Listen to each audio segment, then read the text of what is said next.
The Proleptic Journal of a Shite-Extractor Tractor Man by Scott Waller. 3.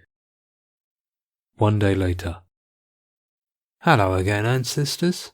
Yesterday's journal entry wore me out, and I hadn't begun to say half the things I wanted to say. It was strange, nattering away like that. I had the feeling of being somewhere that I'd never been before. It's not just the thrill of sending a message into the past, or the enjoyment of communicating with other people.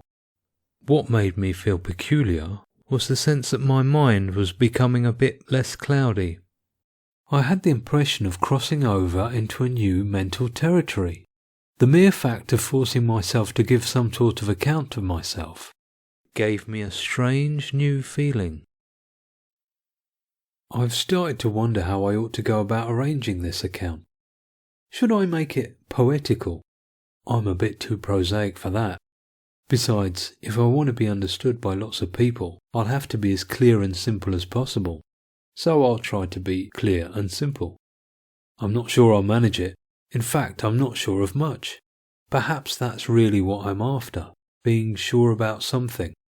Not that I'm exactly plagued by doubts, but there are a few little questions swimming about under the surface. With a bit of luck, by the end of the journal, I'll know something about something. Enough of my head tangles. There are many future things that you're no doubt dying to know about. You must be curious about what's in store for your grandchildren and great-grandchildren. I'm sure that you cared about them deeply. Not that you all acted much like you did when you were hogging the lion's share of the earth's resources for yourselves, and blithely ruining the environment as you went on producing, consuming, throwing away, producing, consuming, throwing away, and so on. Still, you thought about the future, and I suppose that's something. You used to imagine all sorts of things about the world to come after you. You often projected your hopes and fears into imagined futures. There was a time, especially after the Second World War, when there was a sort of nostalgia for the future. You dreamed up a world to be in which all problems would be solved by technology. That was when technology seemed to hold out the promise for society of increasing general well-being, without obvious drawbacks. But drawbacks soon came to light. Near annihilation of the planet during the Cold War, the end of full employment, the dropping off of high economic growth, and so on. Then you swung over to the other end with dystopian films like Planet of the Apes, in which speaking monkeys rule the post-nuclear roost, and humans have become either mute beasts at the mercy of brainy apes, or deformed subterranean bomb worshippers. I heard some fan specialist, talking about it on the Slipnet. He says these bomb worshippers were a parody of people who used to promote the stockpiling of weapons of mass destruction at the time the film was made. It was a neat fictional device involving the placing of a caricature of one aspect of their society in an imaginary underground of the future. That kind of entertainment has its archaic charm, but it's outdated to us. It's pretty hard to watch it from beginning to end. Compared to our neurodramas, it's just too passive. Those old films have no personal reaction settings, so that everyone is served the same dish. It's too primitive to reach out to us. In this, as in so much else besides, you appear naive, innocent and barbaric. You were cruel and inhumane to your fellow man. Don't blame the messenger. You have to admit that you did have a high tolerance threshold when it came to other people's suffering. Hundreds of millions of people could be starved or undernourished, living in dire poverty, be horribly exploited, wander about the planet with nowhere to go, and for the most part, you either let it happen or profited from it. Luckily, we have all but eradicated the evils of the starvation and privation of basic medication for curable illness.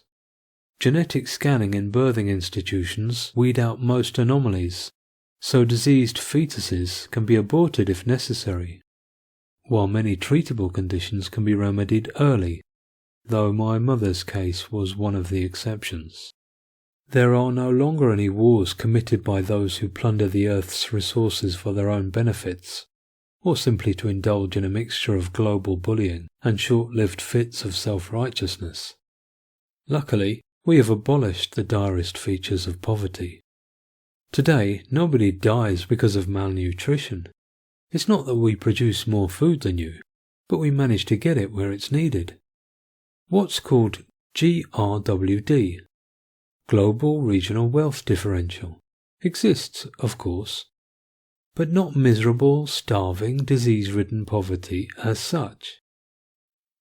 We have computerized assistant programs to help out with droughts and outbreaks of epidemics when they occur in the worst parts of the radiplazes, regionally deprived planetary zones. Many radiplazers, as inhabitants of radiplazes are called, live more or less as the average person did in your developed world, though they are happier since the spreading of the benefits of the hedono-revolution to those parts. There are no wars on our planet either. That does not mean to say that there are no soldiers. Of course there are. Although much of the dirty soldierly work is mechanized now. Most army personnel are technicians working teams of automated army droids or driverless vehicles. This military activity is a sort of police force, only used in surgical interventions or clean-up operations where there is social degeneration. Admittedly, some prolonged and concerted effort is necessary in some of the more out-of-the-way areas of the radiplazes, where a few radiplazers take to a life of violence. There are always some bad apples in the barrel, and there isn't much else we can do for that sort. It's in the interest of the majority that the few bad ones get thrown out before the rot spreads. In your day, you were pretty much confined to the Earth, which makes your world seem small to us. True, you did make it to the moon, but once the novelty of bouncing on its barren surface wore off, you left it for dead. For us, the moon is an exotic and very expensive extraterrestrial holiday destination, as are trips to space stations. We've also made human landings on Mars. I don't know how many times I've seen the world-famous footage of the Mars landing. The first man to step on the planet sends over the galaxy the famous quip, "For centuries, mankind has been asking the question, is there life on Mars? Well, there is now." A budding little community is out there making feasibility studies for human habitation. These studies are organized by the Red Planet Society, which has been planning to create a Martian colony for generations. After decades of getting nowhere, they finally achieved it. The Red Planet Society also runs the research centre MORC, Mons Olympus Research Centre, which sends regular neurovids, to Earth. The ultimate plan is to recreate the atmosphere it once had and get water to flow in its dry valleys once again. Not long ago, the first baby was born on Mars. The first native Martian is a girl called Martina. When I was a kid, there was this Martiana craze on all the virtual services. It used to be my dream to go visit Mars. They said it's beautiful. Out of this world, as the ad slogan goes. I've never been beyond the Earth's atmosphere, but I've been to the famous Spinner Space Park, which is a lot of fun. There's a great virtual Mars visit there. As far as travelling goes right now, the only place I'm going to is the land of Nod. I hope my account hasn't already sent you there. Not that you're not already in the big land of Nod, from which there is no return. That sounded nastier than I meant. Oh dear, I'd better go to sleep before I make things worse. One day later. Today, I'm going to fill you in a little about my daily activities, since that's what I know best. Who am I? What do I do? My function in life is to perform what you would call my job, though in your day there was a stronger differentiation between work life and not work life. That doesn't apply to us. But for the sake of ease, we'll use your jargon. So, you must be dying to know. What's your job, Norbert? Your inquiry is perfectly understandable. After all, you are what you do, as they say. Not that I do much in my job, but I suppose that even that not doing stuff is what makes me who I am. Not a very cheery thought when you put it like that. No matter, I'm a cheery person by temperament. To be honest, answering the "what do you do" question is a little awkward because what I do has to do with things that we usually don't speak about directly. We have special ways to talk round it without saying it spot on. Ways which enable us to know exactly what we mean by it without mentioning it. As a matter of fact, I have become pretty skilled in handling the requisite circumlocutionary lingo to allude to it in polite company. The "it" in question is part of everyone's life, but not a part that you tend to shout about from rooftops. Okay, out with it. I'm an EE chauffeur, or EE tractor man, as we are more commonly known. EE stands for excrement extractor. There we have it. I deal with poo disposal units. I have done it for nearly 30 years now. That's who I am. It's not only the awkwardness of the subject that makes me hesitate to talk about it. I'm also a bit apprehensive that you might be disappointed by the revelation. The life of an EE tractor man is not customarily associated with thrills and spills. But I hope you'll find something interesting in the ins and outs of my trade all the same. After all, you never had EE tractors, so it's all new to you. I deal with the hardware maintenance of various EHDMs, evacuation of human detritus machines, or EECMs, excrement extractor collector machines, to use the less fashionable acronym still favoured by some of our competitors. EHDMs can be found in thousands of different public access areas that have a contract with EE Mazing, the company I work for, which is a brand of cheerily. EHDMs are the sanitary units that link up to PWEs, personal waste evacuators. PWE technology was originally developed for dogs. A long time ago, dog owners could attach a PWE prototype to the rear end of their pet so that it wouldn't mess up public places. This was particularly useful in the city of Paris, where dog owners were suddenly faced with the astounding realization that foreign visitors, unlike Parisians themselves, did not rank bestrewing pavements with the digested output of their canine companions among the highest of civic virtues.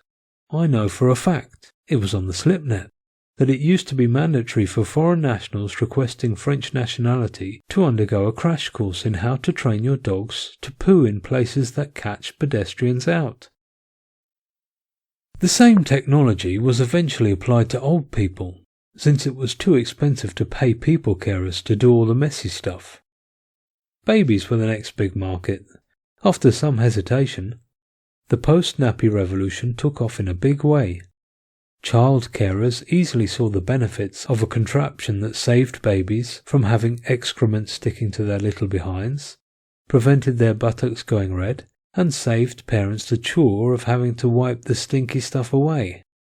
Professional child rearers, who now do most of the work of looking after children, and parents no longer had to deal with nappies, cream, and rashes every time babykins answered nature's call. Eventually, newer PWE contraptions regulated wind output too, which saved babies from the painful punishment that nature inflicts on them for the crime of having to convert nutrients into fertilizer in order to survive.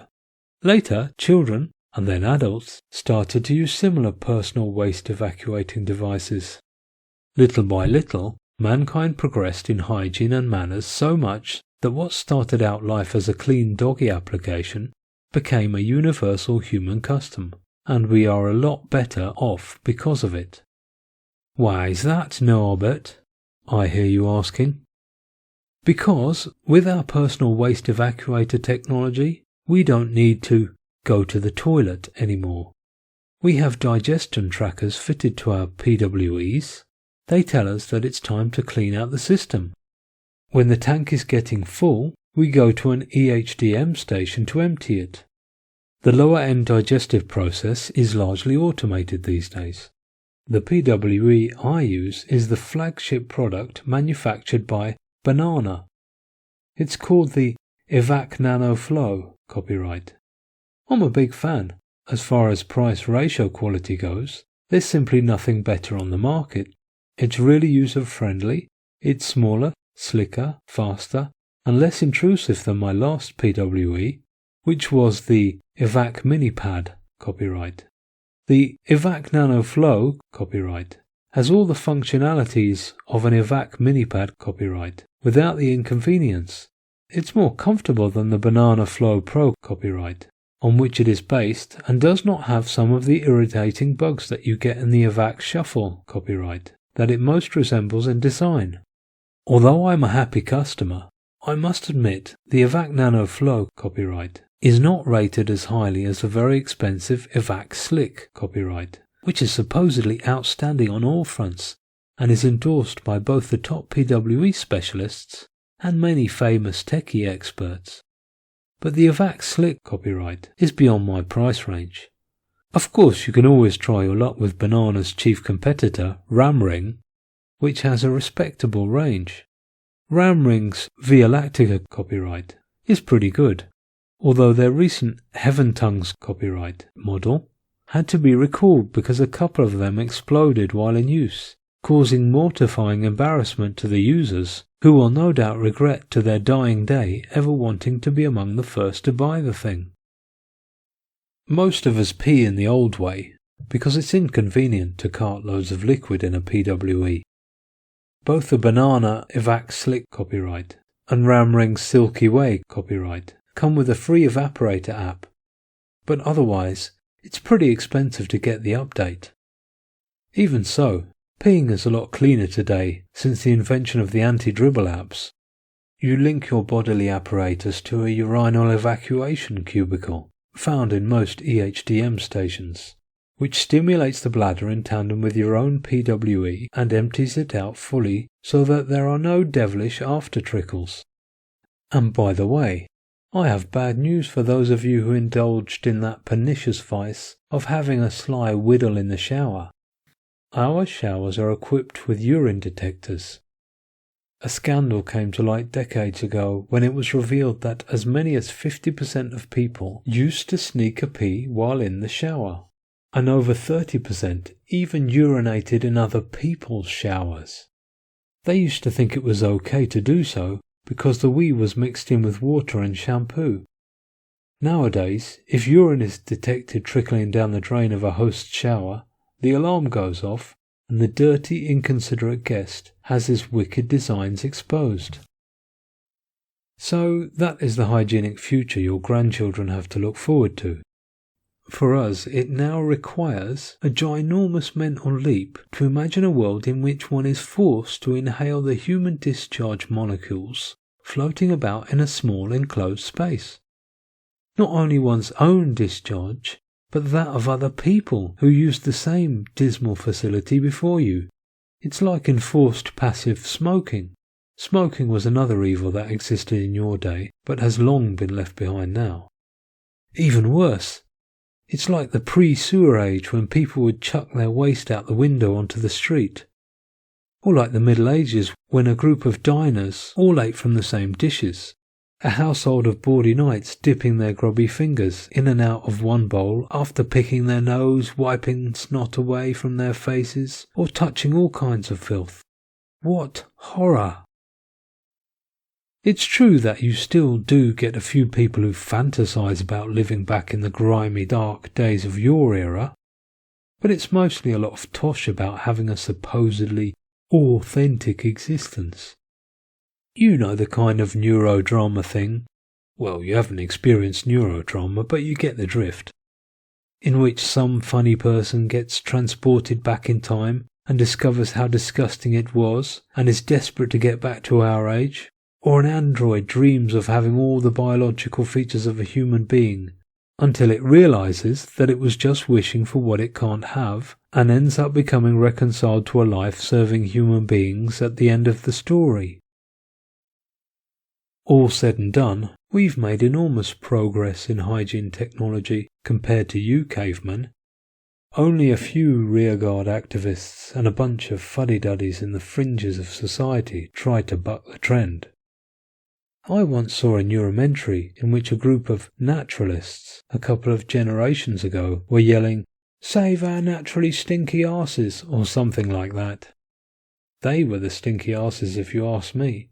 They were yapping on about how nature's bodily instructions must be slavishly obeyed or the end of the world would be nigh. They swear by old methods. But I've never met anyone like that, and I often wonder if there is anything more to them than the kind of urban legends that appeal to our fantasies about a lost Eden. Such old anti-PWE protesters remind me of those voices we still hear today that try to tell us that upgraded PWE users are missing out on a delightful bodily or yogically or whateverly harmonious experience. I suspect that, at bottom, they just don't want to change their habits and move with the times. In your day, fart jokes used to be a source of entertainment. We bade good riddance to that filth.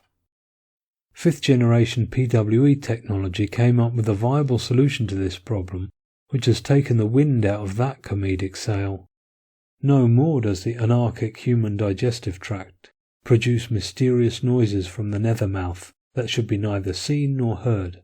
No more do vile smells infect polite company, embarrassing both the perpetrator and the collateral victims, as well as propagating bacteria throughout the air that people in the vicinity have no choice but to breathe.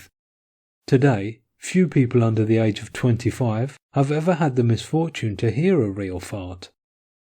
Sure, they can hear archived recordings of flatulence.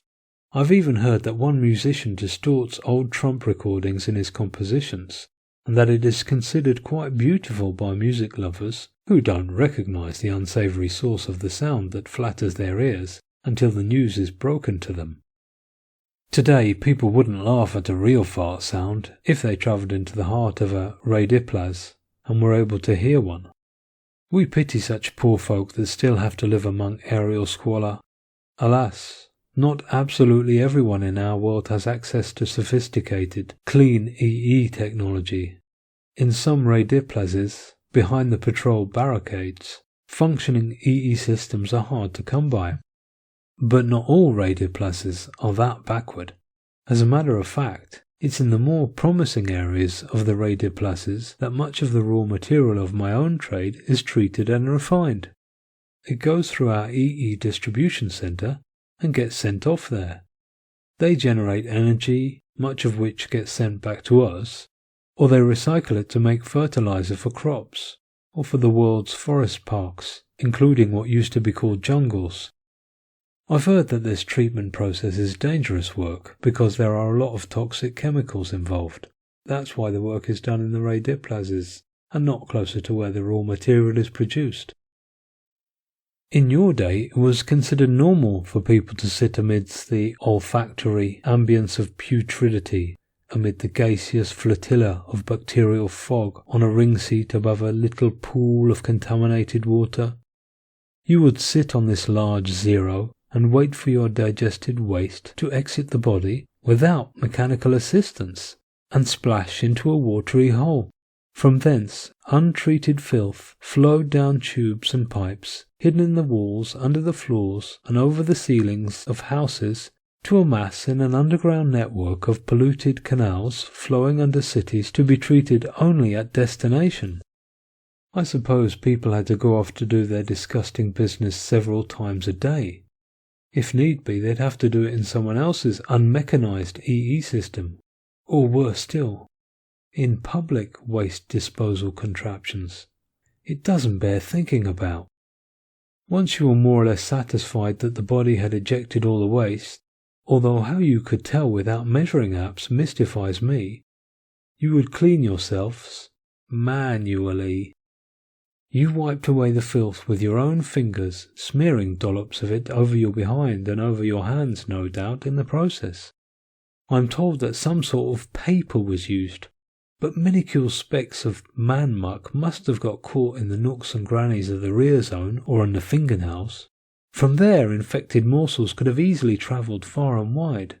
An innocent but ill-timed itchy forehead would be enough to infect your face. With a little negligence, the implements of your daily use could be sullied. If you were in a hurry, I bet you got it stuck in those primitive gadgets you used to use, with their touchscreens, switches, panels and keyboards. The fact that your technology was so tactile would only make this problem worse. If the neuromentaries and neurodramas I've seen are to be believed, you used to be tactile with each other, touching each other's hands as a greeting, patting each other on the back, the shoulder and such like. These things went on freely without a thought to all the microscopic particles of poo being exchanged. Disgusting.